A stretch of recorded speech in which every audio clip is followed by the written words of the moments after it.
ये मेरे देसी गुड़हल के पौधे हैं, जो डबल पैटर्न के फूल जिसमें खिलते हैं वही हैं, गुच्छे वाले। आज मैं इनकी प्रूनिंग कर रही हूँ। कुछ की मैंने पहले ही प्रूनिंग कर दी थी, जैसी ये है इसकी मैंने प्रूनिंग कर दी थी, तो इसमें अच्छे से फुटाव शुरू हो गया है, खूब अच्छे से फुटाव हो रहा है। इसकी प्लांट की प्रूनिंग करे हुए मुझे 8 दिन हो चुके हैं। 8 दिन में इनमें अच्छा सा फुटाव हो रहा है, क्योंकि बसंत ऋतु आने पर सभी पेड़ पौधों में फुटाव शुरू हो जाता है। मैंने जितनी भी इसकी एक्स्ट्रा ब्रांच थी सभी काट दी थी,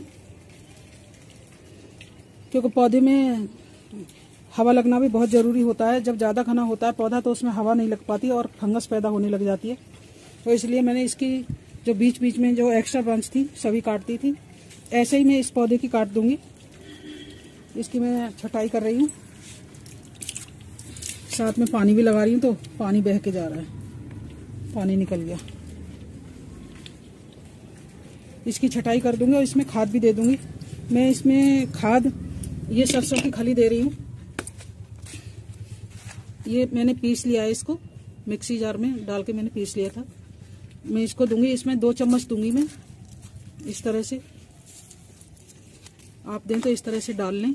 आप लिक्विड भी दे सकते हैं और सूखी भी दे सकते हैं। ये मेरा बहुत बड़ा पॉट है, 20 इंची से ज़्यादा का होगा ये पॉट।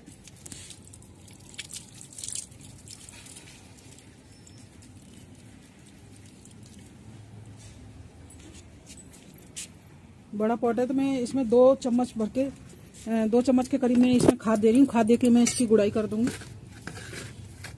तो ये मिट्टी में मिल जाएगा खाद। अगर छोटे पॉट हों और पत्ते वाली जो प्लांट होते हैं उनमें ये सूखा खाद नहीं देना चाहिए, क्योंकि फंगस लगने का डर रहता है। ये तो बहुत बड़े बड़े पॉट हैं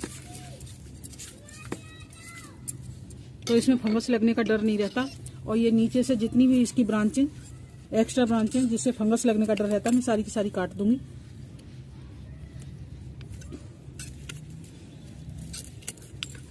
इस तरह से सब काट के अलग कर दूंगी और ऊपर भी जितनी भी एक्स्ट्रा ब्रांचें सबको काट दूंगी और टिप्पे से काट दूंगी। टिप्पे से काटने से उसमें ज़्यादा फुटाव होता है और बहुत ज़्यादा ही ब्रांच निकलती हैं। मैं इस तरह से यहाँ से ये काट देती हूँ। ये मेरा कटर जो है थोड़ा सा मोटा हो गया। इतनी मैं टिप्पे से सब काट दूंगी। इसमें तो ये कीड़ा भी लग रहा है, ये अलग तरह का कीड़ा होता है।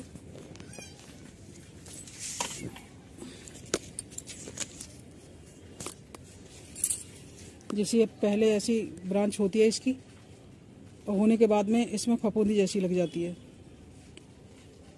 इसमें मैं दवा फंगीसाइड छिड़कूंगी, जिससे कि इसमें फंगस ना लगे और ये चिपचिपा कीड़ा ना हो। ये कीड़ा इनकी ब्रांच से चिपका हुआ होता है। जैसे अब ये सूखा सूखा नज़र आ रहा है और जो फूली फूली ब्रांच दिख रही हैं, इसी में ये कीड़ा पैदा हो जाएगा। इन सबको मैं ऊपर से टिप्पे से काट के और इस पर दवा छिड़कूंगी, फंगीसाइड कोई सा भी। आप कोई सा भी फंगीसाइड छिड़कते हैं, नीम ऑयल हो तो नीम ऑयल शैम्पू में मिला के छिड़क सकते हैं। मैं फंगीसाइड घोल के छिड़कूंगी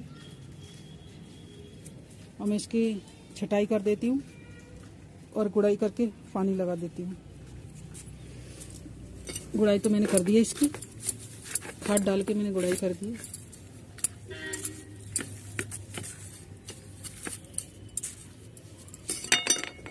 ये देसी है लेकिन इसमें बहुत बड़े बड़े फूल आते हैं,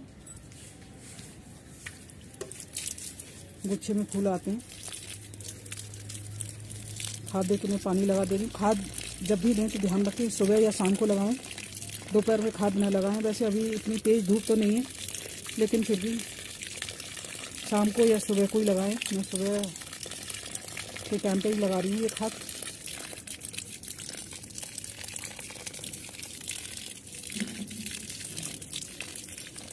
पानी पॉट में उतना ही दें जो कि मिट्टी में समा जाए, मिट्टी से ज़्यादा बाहर निकले इतना पानी ना दें, क्योंकि जो खाद लगाते हैं उसके सारे न्यूट्रिएंट्स से बह के बाहर निकल जाते हैं। तो पानी बहुत ज़्यादा ना दें। मेरी सूखी हुई मिट्टी है, तो मैं बहुत ज़्यादा पानी भी नहीं दे रही हूँ।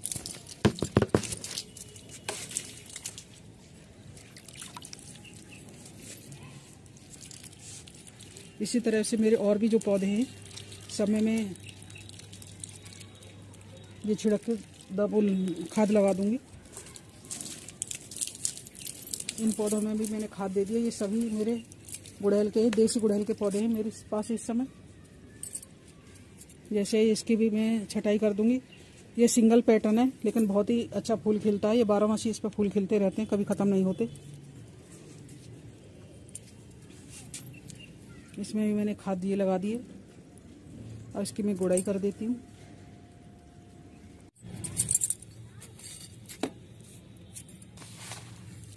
सरसों की खली में नाइट्रोजन, फास्फोरस, पोटेशियम जैसे उर्वरक पाए जाते हैं जो मिट्टी के लिए बहुत ही लाभदायक होते हैं। मिट्टी की उर्वरक क्षमता को बढ़ाते हैं और पौधों की जड़ों को मजबूत करते हैं। ये मेरे 18 इंची का पॉट है। ये बाल्टी है 20 इंची की।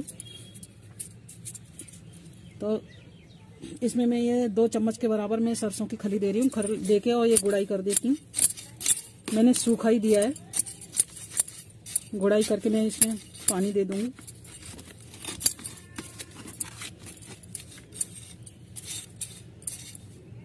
सरसों की खली से फंगस नहीं लगती है। आप लिक्विड भी दे सकते हैं। मैंने ये सूखा पाउडर बना के दिया है। ये मेरा देसी पीले कलर का गुड़हल है। इसमें 2 तरह के फूल आते हैं, पीले भी आते हैं और ये रेड कलर के भी आते हैं। ये सूख गया है फूल। कुछ ब्रांच इसमें रेड कलर की हैं और कुछ ब्रांच इसमें ये पीले कलर की हैं। ये सूखे हुए फूल हैं। 12 महीने इस पर फूल खिलते हैं। इसमें मैं 15 दिन में तो नहीं, हर महीने में खाद देती हूँ। कभी लिक्विड खाद दे देती हूँ। ज़्यादातर होममेड खाद ही देती हूँ। सब्जियों से, पत्तों से बनी हुई लिक्विड खाद देती हूँ। कभी कभी मैं इसमें वर्मी कंपोस्ट भी दे देती हूँ। ज़्यादातर घर के सब्जियों से और पत्तों से बनी हुई खाद देती हूँ। इस पर हर समय फूल खिलते ही रहते हैं। और इस महीने में इसकी कटाई छटाई का टाइम है तो मैं इसकी प्रूनिंग कर दूंगी। ये बहुत बड़ा पौधा हो गया। मैं हर बार इसकी प्रूनिंग करती हूँ। भर भर के इस पर फूल आते हैं और खाद देती रहती हूँ। पौधे के लिए हवा, पानी और धूप बहुत ज़रूरी होती है। गुड़हल के पौधे के लिए भी कम से कम 6 घंटे की धूप बहुत ज़रूरी है। ये मेरे पूरे दिन धूप में रहता है। छत पर पूरे दिन धूप आती है तो पूरे दिन ही धूप में रहते हैं। मैंने खाद लगा दी, गुड़ाई कर दी। इसमें पानी लगा देती हूँ, फिर इसकी छटाई करूँगी। पौधे की छटाई करना भी बहुत ज़रूरी होती है। आप जितना भी देसी जो पौधे होते हैं उनकी छटाई करते हैं उतनी ही उनकी बहुत ज़्यादा ब्रांच निकलती हैं। मेरे कटिंग से लगाया हुआ पौधा है और इसमें बहुत भर भर के फूल आते हैं।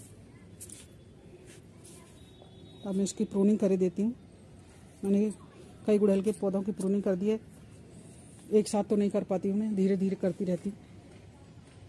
मैं इसमें पानी लगा देती हूँ।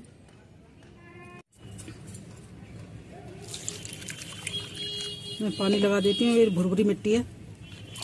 पानी पौधे में उतना ही लगाएं कि जितना मिट्टी में समा जाए। बहुत ज़्यादा पानी ना दें। पानी देने से नीचे से उर्वरक जो होते हैं वो निकल जाते हैं खाद के। तो इसलिए पानी लिमिट का ही देना चाहिए। बहुत कम भी ना दें और बहुत ज़्यादा भी ना दें जो कि बाहर निकल के चला जाए।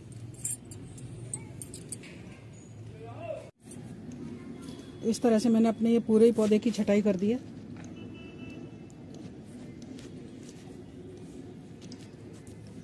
छटाई करके ये ब्रांच निकाल दी है। आप ये ब्रांच फेंके नहीं, आप नए पौधे इनसे बना सकते हैं। इसकी गुड़हल की छोटी से छोटी कटिंग बनके तैयार हो जाती है। कितनी भी छोटी आप कटिंग लगाएंगे, इतनी पतली भी लगाएंगे वो भी हो जाएगी। गुड़हल, देसी गुड़हल कभी मरता नहीं है।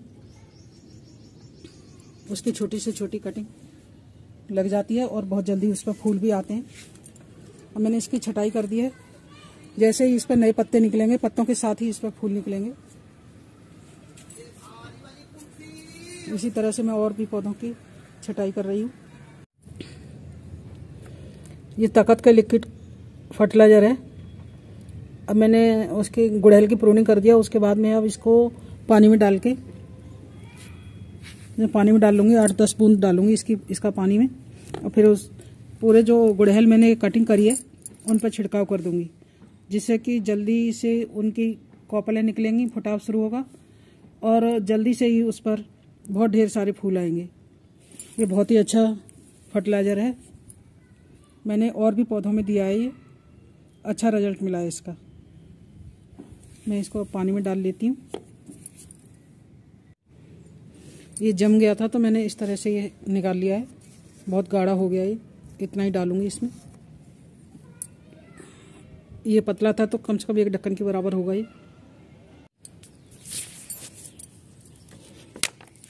ये गुड़हल का जो 8 दिन मैंने पहले करा था वो पौधा है, इस पर भी मैं छिड़काव कर दूंगी इसका। ये फंगीसाइड का भी काम करेगा और जल्दी से जल्दी फूल लाने के लिए और पत्ते लाने का भी काम करेगा।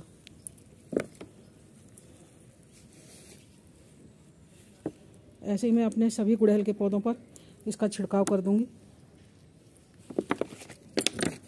मेरे देसी गुड़हल के बहुत पौधे हैं। मैंने ये बोतल को लेके, खाली बोतल पड़ी थी तो इसी में सुराख कर लिया है मैंने, इसी से मैं छिड़काव कर दे रही हूँ सारे पौधों पर।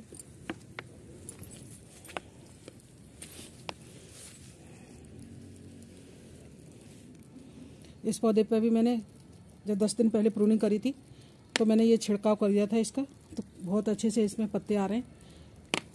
ये गुड़हल के पत्ते कलर्ड होते हैं, इसके फूल तो बहुत छोटे आते हैं रेड कलर के, लेकिन पत्ते इसके बहुत ही अच्छे होते हैं, फूल का ही काम करते हैं। इतने अच्छे पत्ते आते हैं, इस पर कलर बदलते रहते हैं। अब मैंने अपने सभी गुड़हल के पौधों की कटाई, छटाई, निराई, गुड़ाई सब कर दी है। बहुत जल्दी से इस पर फूल पत्ते आ जाएंगे। मेरे ये सारे देसी थे, देसी गुड़हल के पौधे थे। हार्ड प्रूनिंग करी है मैंने। देसी पौधों की तो हार्ड प्रूनिंग ही अच्छी रहती है, जिससे ज़्यादा से ज़्यादा ब्रांच निकलती हैं और फूल और पत्ते खूब अच्छे आते हैं। अब मैं अपने वीडियो को यहीं पे विराम देती हूँ, ज़्यादा लंबा हो जाएगा। अगर आपको वीडियो थोड़ा सा भी अच्छा लगे तो प्लीज़ सब्सक्राइब करें, शेयर करें, कमेंट करें और फुल वॉच करें। Thank you so much.